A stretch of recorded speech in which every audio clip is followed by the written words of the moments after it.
Bon matin, ici Lucinda Gabriel, qui est en direct de Danemark. Ce matin, on est le, je sais pas quelle date on est, le 18, je crois. Alors, il me reste dimanche prochain que je vais être live. Et après ça, le dimanche après, je serai en avion pour le retour au Québec dans 2 semaines. Donc, ça a passé très, très, très vite ici. Ça a été une des plus belles expériences de ma vie. J'ai tellement appris. J'ai vraiment euh, eu tout ce que je suis venue chercher ici et plus. Donc, si jamais vous êtes comme moi, que vous pensez que vous aimeriez ça, faire une telle expérience, on est en train de réfléchir à ça, à prier, réfléchir puis à prier aussi à Jésus, au Saint-Esprit, de nous guider pour une école Luc 10 en français.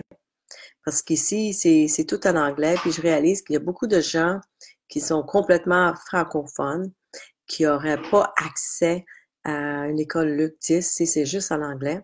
Alors, ce qui m'est venu justement ces derniers jours, je suis en train en tout cas, de mûrir ça avec Jésus, avec le Saint-Esprit, pour voir comment qu'on pourrait faire une école pour vous aussi, un Luc 10. Donc, ce serait vraiment extraordinaire de partager ce qu'on a vécu ici avec vous au Québec, puis les gens en France aussi, en tout cas. Donc, les gens qui sont pas bilingues, qui comprennent pas l'anglais, ce serait vraiment, vraiment extraordinaire. Donc, bon matin, Isabelle Serrois, Sylvie Caron, Pierrette Morneau, euh, Elle Frank. Je sais que vous avez un autre nom que je m'en souviens pas dans ce moment. Gérard, bon matin. Merci beaucoup, beaucoup d'être ici ce matin. Si c'est quelque chose qui vous intéresse, j'aimerais ça que vous m'écrivez. Donc, faire une école Luc 10 de 3 mois, ça demande vraiment être disponible pendant 3 mois pour faire une école comme ça. Je pense que ce serait vraiment extraordinaire. Et hier, justement,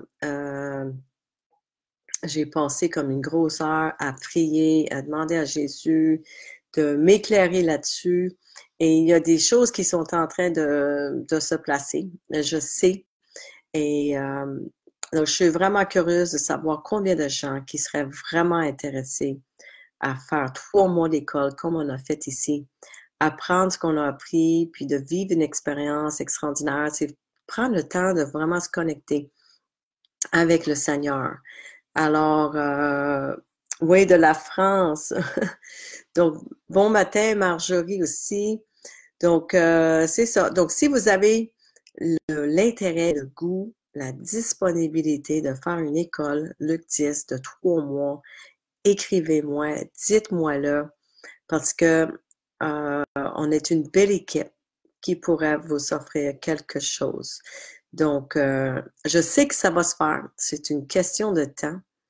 Moi, je sais dans mon cœur que l'année prochaine, probablement en septembre 2019, ce serait quelque chose qui serait peut-être possible. Donc, si on a assez de gens qui sont intéressés.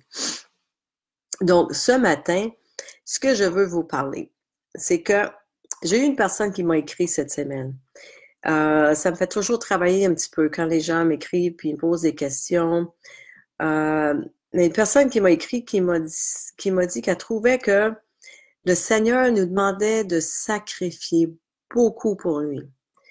Et je me disais, il nous donne tellement en retour. Comment peut-on voir ou penser qu'il nous demande de sacrifier beaucoup? C'est sûr qu'il nous demande à mourir de notre soi, notre petit soi, et de lui donner le contrôle complètement de notre vie, oui. Mais qu'est-ce qu'on sacrifie pour lui? Donc, ce matin, en réfléchissant à ça, ce qui m'est venu, c'est que Jésus est beaucoup comme Moïse. Donc, vous savez que Moïse, il est venu pour, comment on dit ça en français? Libérer les esclaves de l'Égypte. Jésus, il est aussi venu pour libérer les esclaves de notre temps et de libérer une fois pour tout. en se sacrifiant. C'est Jésus qui a été le sacrifice sur la croix pour nous. Donc, au lieu que comme Moïse, après que Moïse a libéré les Juifs de l'Égypte, ils ont sacrifié toujours des animaux par après, en tout cas pour leur péché. Nous autres, c'est Jésus qui a été vraiment le sacrifice qui est venu pour nous. Donc, ça veut dire que nous, on est aussi des esclaves dans la vie. Et les gens ne se voient pas comme ça. Donc, ce qui m'est venu ce matin par le Saint-Esprit, je trouvais ça super intéressant, c'est que nous autres, dans notre vie, on est chacun des esclaves. Et moi, je me suis posé la question, ben moi, j'étais esclave de quoi? Donc, de quoi Jésus m'a libéré en tant qu'esclave? Donc, j'étais esclave de l'argent, par exemple. Et la majorité de nous, on est esclave de l'argent dans notre vie. On n'a jamais assez. On pense juste à ça. On a toujours peur d'en manquer. On n'a jamais assez. Donc, moi, j'étais esclave aussi de l'argent parce que c'est soit que j'en avais pas assez, puis que j'avais peur d'en manquer, et je travaillais pour ça. Donc, on est esclave de l'argent. J'étais aussi esclave de la fierté, la vanité, parce qu'il fallait que je sois une certaine façon pour me présenter à vous, même encore aujourd'hui. Je pense que c'est moins, je suis moins fière, j'ai moins de vanité que j'avais. Je me suis mis belle pour vous, c'est sûr, pour être live avec vous aujourd'hui. Mais toute la semaine, par exemple, je n'ai pas porté de maquillage. Si vous regardez mes photos que j'ai partagées hier, j'en avais pas de maquillage, peut-être un petit peu de rouge à lèvres, mais puis même là, toute la semaine, j'en ai pas mis. Parce que je suis en train de me libérer de cette dépendance-là que j'avais. J'étais esclave du maquillage parce que je m'aimais pas naturellement. Puis la majorité de nous qui portons du maquillage, on s'aime pas naturellement. Et Jésus veut nous libérer de ça aussi. Donc, j'ai commencé à porter moins de maquillage et à vraiment me libérer de cette fierté-là que j'avais. La vanité qu'il faut que je sois d'une certaine façon, qu'il faut que je porte un certain type de linge pour être aimé et accepté de vous. Je suis pas mal dépassée ça. Aussi, j'avais j'étais dépendante, esclave de ce qu'on appelle la gloire, le succès. Je voulais avoir le succès dans la vie pour être quelqu'un, pour être aimé. Pour moi, c'était important d'être aimé des gens. Puis je vais vous dire que honnêtement, maintenant que Jésus est arrivé dans ma vie, j'ai tellement lâché prise là-dessus. J'ai compris qu'on est dans la vie pour rendre gloire à Dieu, pas rendre gloire à nous. C'est pas mon nom, Lucinda, faut que je rende gloire. Il faut que vous glorifiez non plus. C'est vraiment, il faut que chacun de nous, on glorifie Dieu parce que c'est lui le Créateur. C'est lui qui nous a créés. On n'est personne à comparer à lui. Toute la gloire est à Dieu. Donc, j'étais esclave de ça aussi. Et j'étais aussi esclave de la peur, parce que la peur menait ma vie. J'avais peur de tout. J'avais peur de pas être aimée. J'avais peur de manquer d'argent. J'avais peur de ci, puis j'avais peur de ça. J'avais peur d'être aimée, puis j'avais peur d'aimer et de ne pas être aimé. En tout cas, c'est la peur, la peur, la peur. Vous l'avez lu dans mes livres, que c'est la peur qui mène notre vie et la peur aussi qui nous rend malades, qui nous amène des maladies. J'avais aussi une dépendance à la nicotine parce que c'est soit que je fumais ou que j'étais malade. Donc, tout ça menait ma vie, puis j'étais jamais libre complètement. J'étais une esclave de tout ça. Puis comme beaucoup, beaucoup de personnes dans notre vie. Donc, je suis pas toute seule. Et Jésus est venu vraiment nous libérer de ces esclavages-là dans notre vie. Donc, chacun de nous, on a nos propres choses pour lesquelles on est esclave. Donc, posez-vous la question, de quoi je suis esclave dans ma vie? Il y a des gens que c'est de la colère, sont toujours en colère, puis c'est la colère qui mène leur vie. Qu'est-ce qui mène votre vie? C'est-tu la déception? Vous êtes toujours déçu par rapport à quelque chose, vous êtes toujours en colère, vous avez toujours peur, vous êtes toujours dépressif, vivez de l'anxiété, ça peut être de la jalousie, l'envie. Il y a des gens qui sont esclaves de, cherche le mot en français, la nicotine, des drogues, l'alcool. Il y a des gens qui sont accrochés à la télévision, des films, des jeux vidéo. Donc, il y a plein de choses. Donc, qu'est-ce qui mène votre vie présentement? Donc, s'il y a quelque chose qui mène votre vie, vous êtes esclave de ça. Donc, regardez, qu'est-ce qui mène votre vie? Et Jésus est venu vraiment pour nous libérer de tout ça, comme Moïse est venu sortir les esclaves de l'Égypte. Donc, Jésus est venu nous sortir de cet esclavage-là de notre vie aussi. Et aujourd'hui, depuis que je suis née de nouveau, depuis que j'ai été baptisée et je suis mort dans l'eau et je suis comme née de nouveau avec Jésus, je ne suis plus esclave de rien de ça. C'est tellement merveilleux parce que j'ai plus peur. Je vis maintenant en pleine liberté, en pleine foi, et je fais entièrement confiance en Dieu, en Jésus, dans le Père. Et si vous lisez la Bible, je vous encourage fortement, en tout cas, de lire le Nouveau Testament si vous n'êtes pas encore croyant. Lisez le Nouveau Testament pour voir qu'est-ce que Jésus est venu faire pour nous et comment il est venu nous libérer, puis nous libérer comment et de quoi. C'est tellement extraordinaire parce que quand on est libre, il n'y a plus rien qui a une emprise sur nous. Donc, j'ai plus peur de rien. J'ai plus de doute, j'ai plus d'anxiété. Je fais complètement confiance en Dieu qui va subvenir à mes besoins. Puis tout ce que j'ai pas besoin de grand chose. Puis c'est ça aussi. La vie, c'est pas faite pour avoir une grosse maison, une grosse cabane, puis un bel auto, puis c'est toutes ces choses-là. Ça veut pas dire qu'on peut pas l'avoir, mais faut pas être esclave de ça. Faut pas vivre pour ça.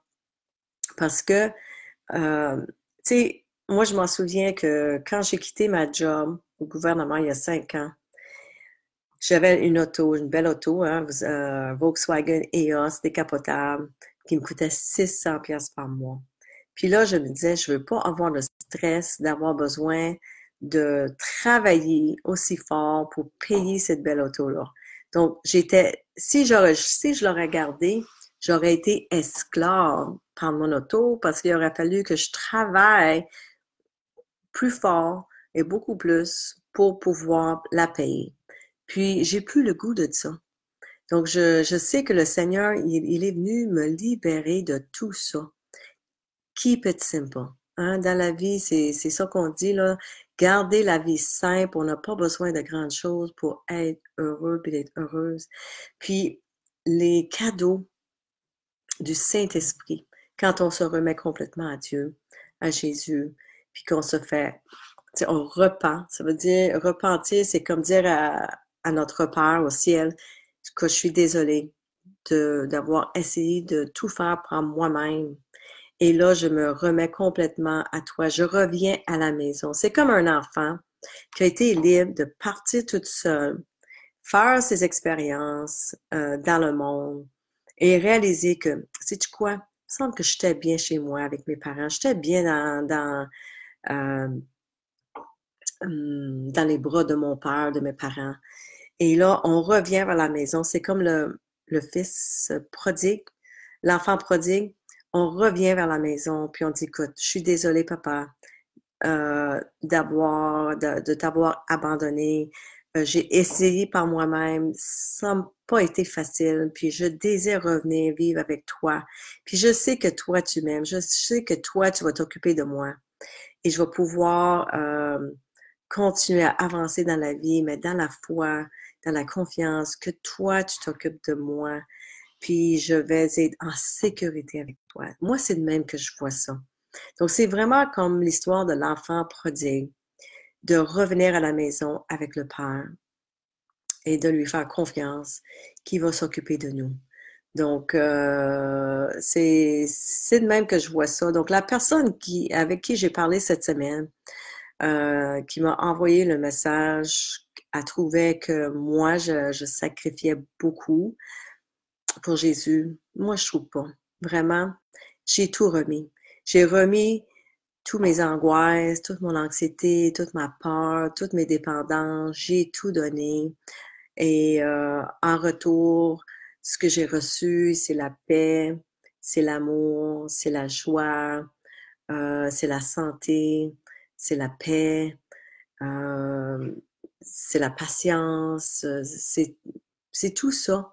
Je suis tellement heureuse, tellement bénie d'avoir le Seigneur dans ma vie aujourd'hui que ça n'a pas été un énorme sacrifice pour moi.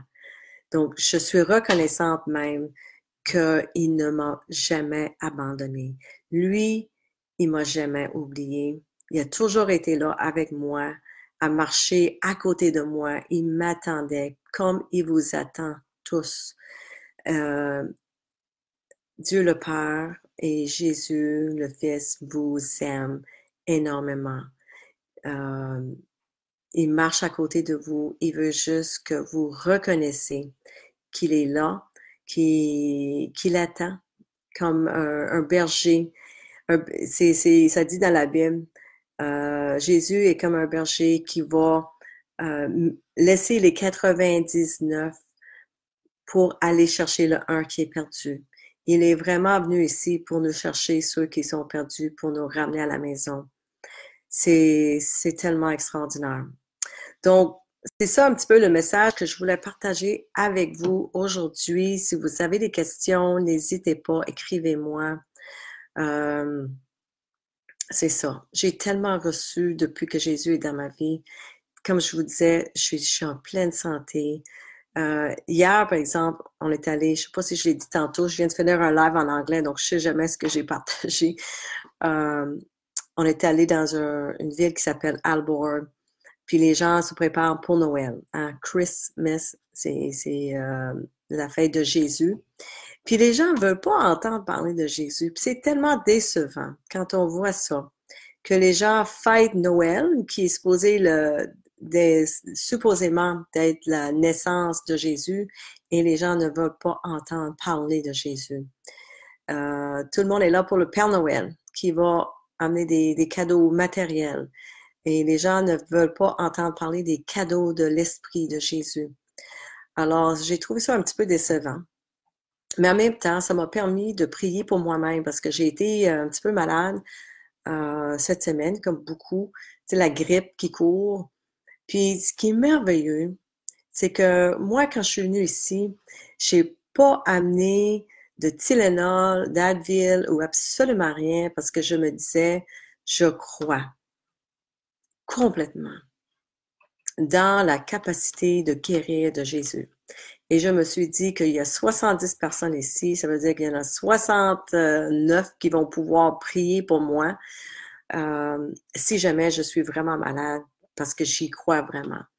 Et hier, j'ai prié pour moi-même tout le long de notre voyage. Puis quand on est revenu, puis même rendu là-bas, je ne toussais plus. J'ai presque plus rien de congestion, là, vraiment, à comparer à ce que j'avais avant de commencer hier. Ça partit de, exemple, 100% à 10%. Donc, c'est vraiment rien à comparer à hier. J'ai bien dormi. Et c'est ça le pouvoir de Jésus. C'est que quand on croit en lui, c'est la foi. Quand on a la foi dans son pouvoir de nous guérir, il est capable de nous guérir de tout. J'y crois. Et moi, en tout cas, mais que je retourne à la maison, c'est ce que je veux partager avec vous. Je veux vous montrer aussi comment prier pour vous-même, puis prier pour les autres. Je sais pas si vous en souvenez, je vous dis ça, puis ça me revient à l'esprit. Quand Jésus m'est venu au mois de juin, C'était le 3 juin, c'est un dimanche matin à 5 heures du matin. Et ce que j'avais entendu dans ma tête, sa petite voix qui me disait, « Tu ne me sers pas. » Il a dit, « Tu ne me sers pas. » Parce que quand les gens vont à toi, ils ne viennent pas à moi. C'est là que j'ai compris qu'il fallait que j'arrête de faire des consultations. Parce que quand vous venez à moi pour avoir des réponses, vous n'allez pas à Jésus. Puis là, Jésus a dit, et comment peux-tu savoir, comment peux-tu être certaine de la source de ton information? Puis ça, pour moi, ça voulait dire que si Jésus me posait la question, c'est parce que c'était probablement pas lui la source de mon information. C'était probablement l'ennemi.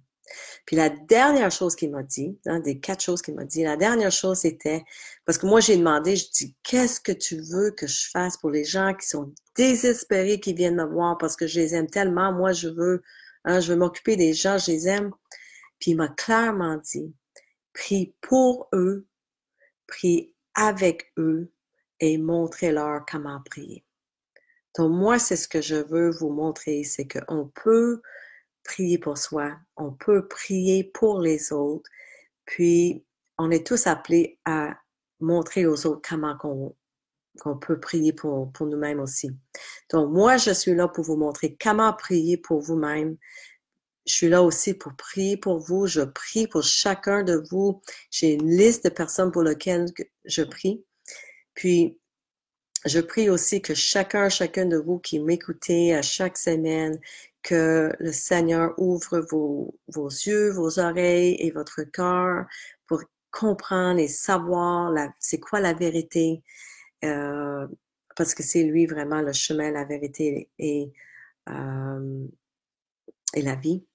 Donc, vraiment, Jésus, c'est la réponse à toutes nos questions. Vraiment. Donc, je souhaite en tout cas que vous réalisez ça aussi.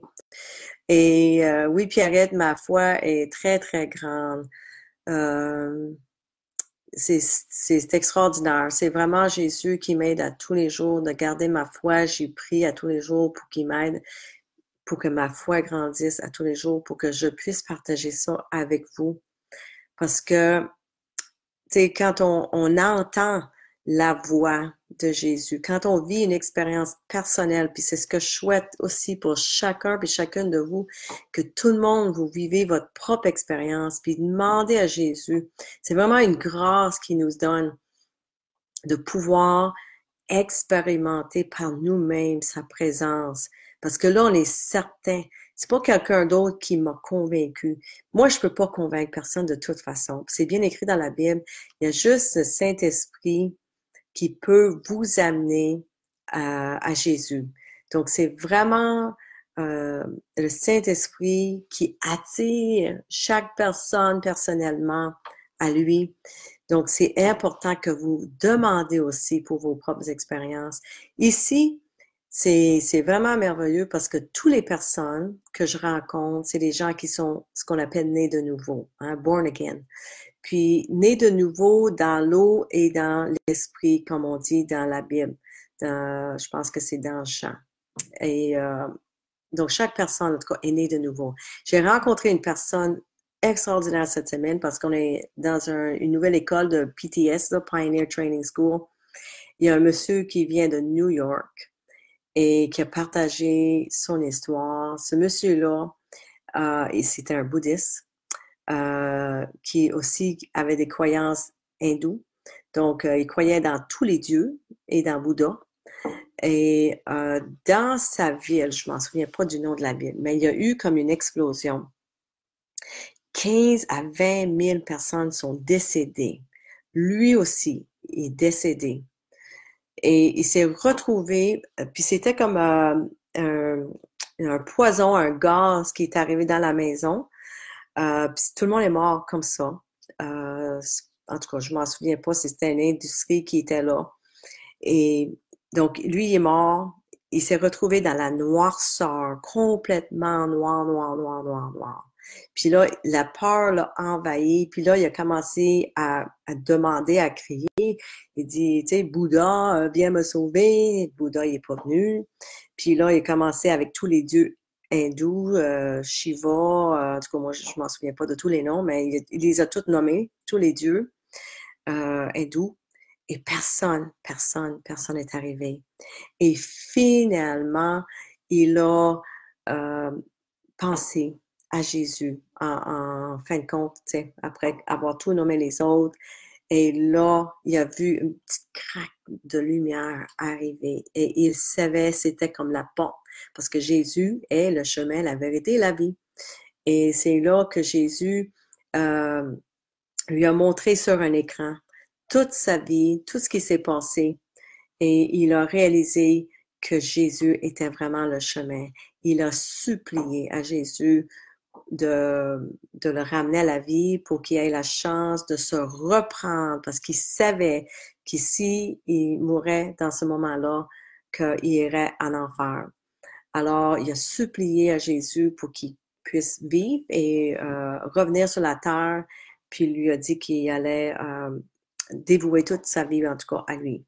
Donc, c'est un homme qui est vraiment extraordinaire. Puis ce qui est fun, c'est que cette semaine, ils ont eu la chance, le groupe là, d'étudiants qui sont sortis sur les rues pour en tout cas, partager la bonne nouvelle et guérir les gens.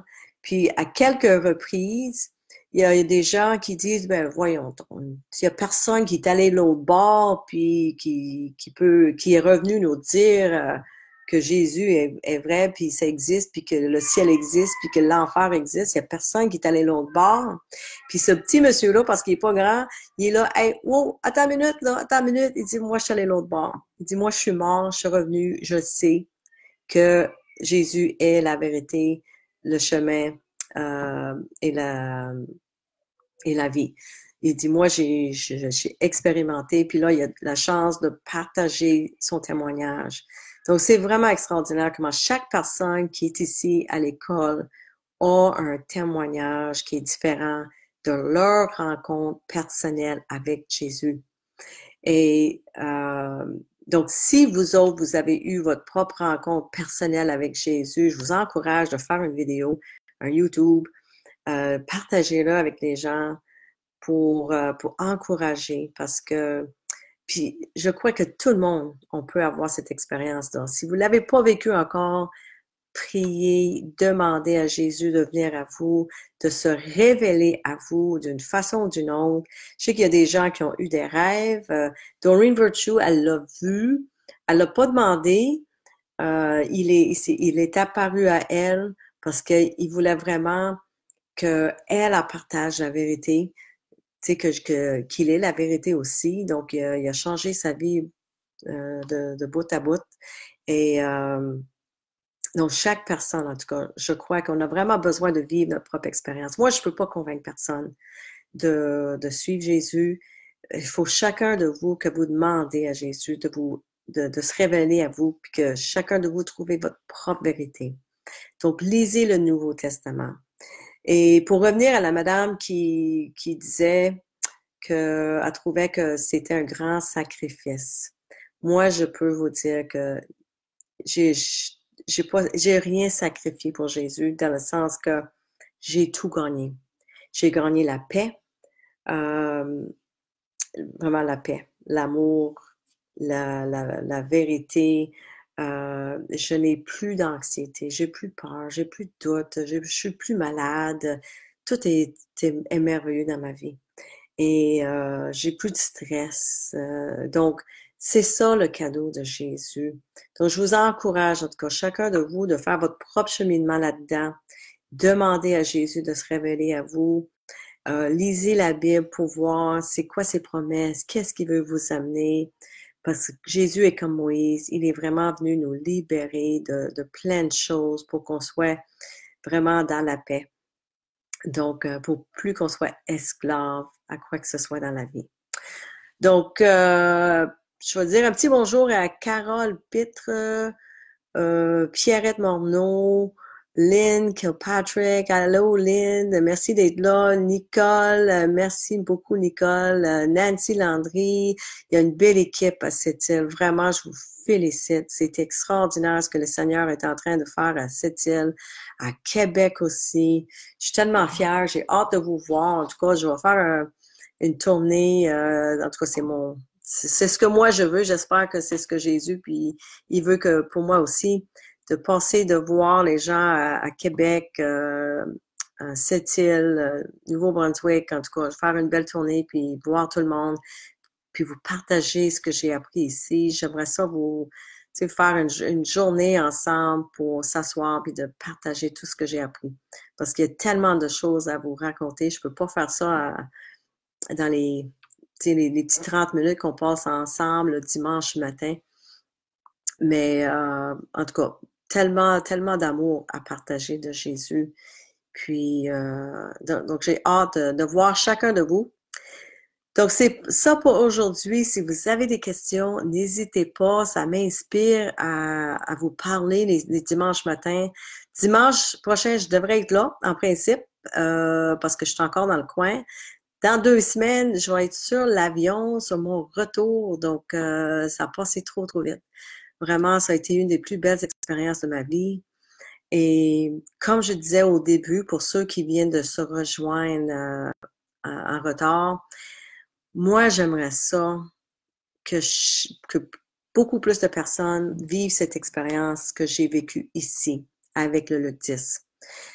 Ça a été une école de 3 mois, pardon.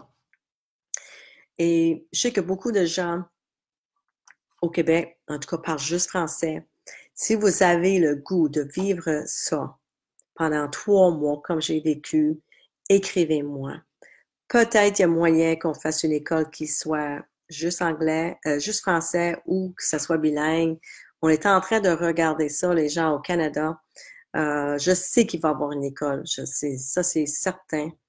Il va y avoir une école LUC10. Est-ce qu'on va le faire anglais ou français ou bilingue? C'est à voir avec ce que le Seigneur veut aussi. Donc, si c'est quelque chose qui vous intéresse, écrivez-moi pour me le dire, pour qu'on puisse voir c'est quoi l'intérêt, combien de personnes aimeraient ça. Partagez ça aussi avec vos amis pour voir si eux autres aussi ça leur intéresse parce que c'est tellement merveilleux de vivre à tous les jours avec le Seigneur.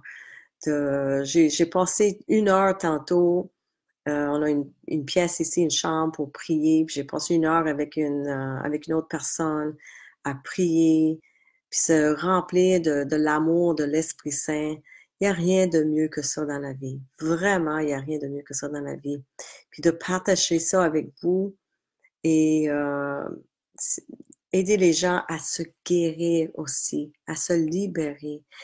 Je vous le dis, on n'est pas supposé être malade, on n'est pas supposé être plein d'angoisse et de dépression, puis de prendre des pilules pour ci et ça.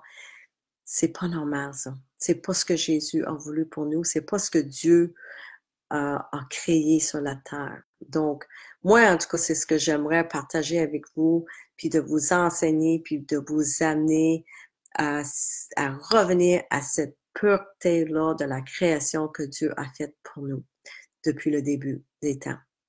Donc, c'est ça, mes amis. Je vous souhaite une superbe semaine. Puis moi aussi, j'ai hâte de vous voir. Donc, on va se reparler dimanche prochain. Donc, il me reste un dimanche avant de partir. Si vous avez un sujet que vous voulez que je discute avec vous, dites-moi-le, puis je pourrais préparer quelque chose, répondre à vos questions. Si vous avez besoin de prière, si vous voulez vous faire baptiser, dites-moi-le. Écrivez-moi en privé. Je vous dis qu'il y a des groupes à Sept-Îles, Québec, Sherbrooke, Montréal. Donc, dans toutes les régions, il y a du monde partout. C'est tellement extraordinaire à voir. Moi, j'ai hâte de faire quelque chose ici où ce qu'on pourrait tous se rassembler, toute la gang, puis peut-être passer, je sais pas moi, une grosse fin de semaine ensemble à partager tout ce qu'on a appris, prier pour les gens, louanger le Seigneur, en tout cas. vraiment une belle fin de semaine de partage. Donc, en tout cas, on a juste des belles choses devant nous à partager. Donc, j'ai hâte, en tout cas, de revenir puis tout partager cet amour-là avec vous. Donc, on se reparle dimanche prochain. Je vous souhaite une merveilleuse semaine. Je prie que le Seigneur se révèle à vous, à ceux et celles qui l'ont pas encore vécu, senti, entendu. Vous n'avez pas vécu votre propre expérience personnelle encore. Je demande à Jésus pour qu'il se révèle à vous, à ceux, en tout cas, qui le désirent ardemment, qu'il se révèle à vous d'une façon ou d'une autre pour que vous sachiez sans aucun doute qu'il est vrai, qu'il est vivant encore aujourd'hui, qu'il est vraiment le chemin, la vérité et la vie. Donc, c'est ce que je prie pour vous aujourd'hui parce que je vous dis, il n'y a rien qui arrive aux chevilles de vivre cette merveilleuse vie avec Jésus. Donc, je souhaite ça pour tout le monde parce que c'est une vie qui est absolument extraordinaire. Donc, bonne semaine, les amis, puis on se voit dimanche prochain. Donc, je vous aime, puis bye bye, à la prochaine.